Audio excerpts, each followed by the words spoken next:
જે ફિસ્ટુલા કે જે હાઈ વેરાયટીમાં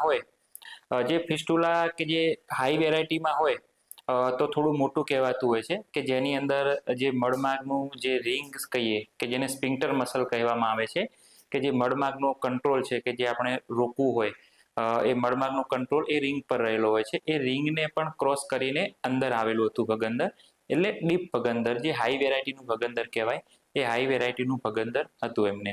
મારે અહીંયા આગળ સાસરી ચાણસમાં થાય છે. અહીંયા આગળ હું પહેલા ગયા વર્ષે ઓપરેશન કરાયું મારું 2024માં. તો મને અંદરના મસા, બહારના મસા અને પ્લસ વાઢિયા હતા. મને ટોયલેટમાં બ્લડિંગ થતું હતું, ટોયલેટ નહોતું જવાતું, બહુ જ તકલીફ હતી 4 વર્ષથી. 4 વર્ષથી તકલીફ. ના, કઈ ડરવા જેવી જરૂર નથી. બહુ સરસ રિકવરી આવી જાય છે. ખાલી 15 દિવસ આપણને એવું લાગે છે કે ભાઈ દુખાવો છે આમ તેમ, પછી કઈ ડ્રેસિંગ કરાય એટલા માટે. તેવાના તો કહેવાય જ નહીં, દુખાવો ક્યાંય થતો નથી.